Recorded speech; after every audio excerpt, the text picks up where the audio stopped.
Do you want to know how to get your clients to buy into your treatment plan? Today, I'm going to tell you exactly how to do that. My name is Mark Bentz. I own one of the largest multidisciplinary clinics in Canada. And today we are going to talk about how to get your clients to buy into your treatment plan.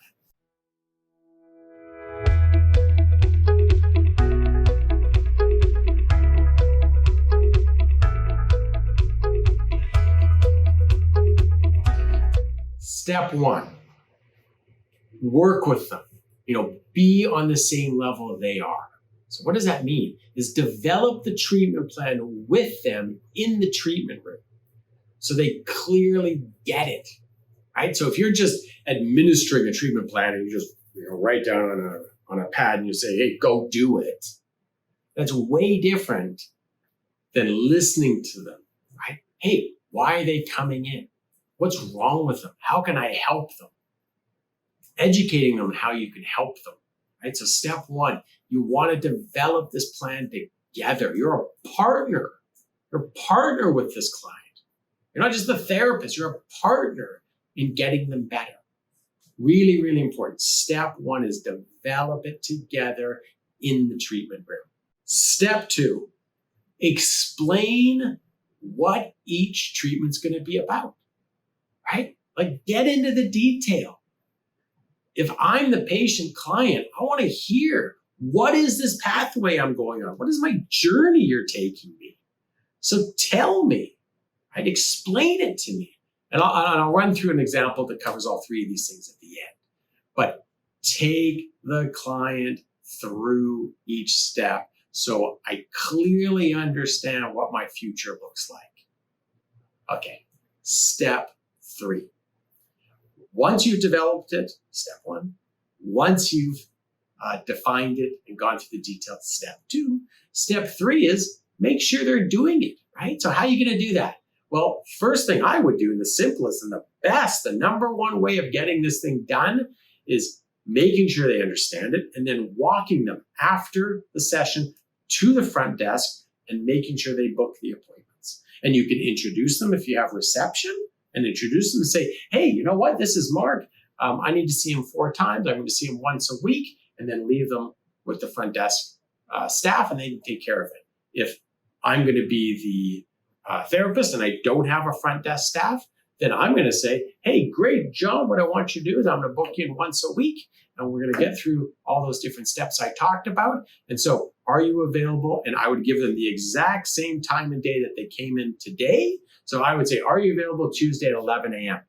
And typically people actually are, because that's why they're available this time. If they're not, no problem. You can adjust that, but make it easy for them.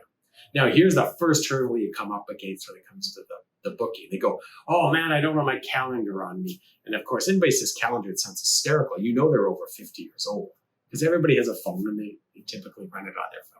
But if they give you an objection, that's okay. Then write it down on a piece of paper and give it to them. And just say, here you go. This is what I need you to do. I look forward to seeing you in the next treatment. How does that sound? And get their confirmation. And you'll get a pretty clear understanding of how much they bought into your treatment plan by the level of excitement and engagement they have at the end of that session. So let me go through it with you. And I love talking about running. It's the simplest, and just let's deal with it. I talk about it in so many videos. So here we go. Number one, let's talk about that runner. So Jill, she comes in for knee pain. So she's got some patellofemoral tracking syndrome, let's say. She wants to run a marathon in 3 months.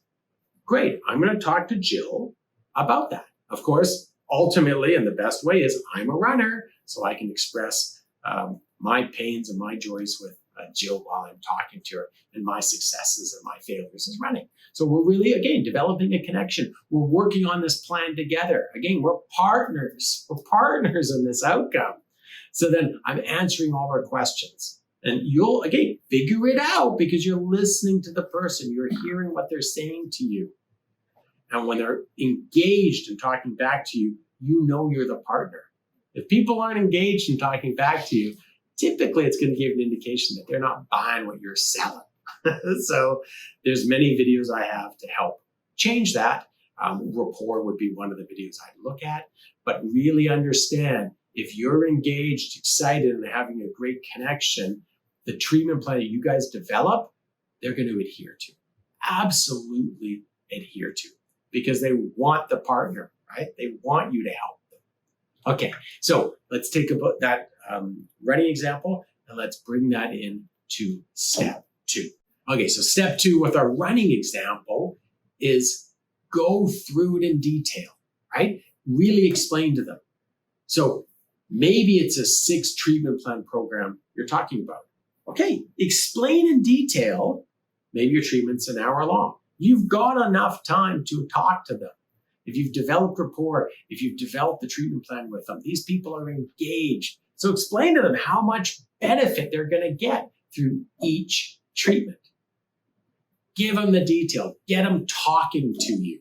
Okay, so step 2, you're explaining everything in detail. So again, they're a partner. They're a part of the process of getting better, and together you will achieve the outcome that they need. Right? Absolutely so important. Again, step 3 with that example, with the running. Make sure that, again, if you have reception, walk them to reception. And a great way of walking them to reception is engage and bring the receptionist on as part of the team. So you could say, hey, Kelly, I want to introduce yourself to Jill. Jill wants to run a marathon in 3 months. And so what we're going to do is I'm going to see Jill for the next 6 treatments. I've outlined it on this document here, so I'll give it to you. Can you make sure Jill gets those treatments? And I can't wait to get this booked. And then you look at Jill and say, Jill, great to meet you. Look forward to seeing you in your next treatment. And then you walk away.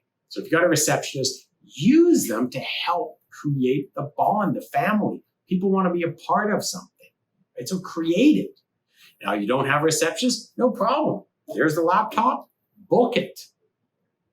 And again, if they give you an objection like they don't have their calendar, hey, no problem. Give it to them in writing and say, hey, I can't wait to see you next week. If they don't book, follow up. Make a phone call. Give them an email. Again, be the resource you need to be. And then there'll be no problem. The patients, the clients will buy into your treatment plan. It's a non-issue. You don't have to feel awkward anymore. You can just celebrate, ride the success train. It's not as hard as you think. Okay, guys, get out there and take action. Look forward to seeing you.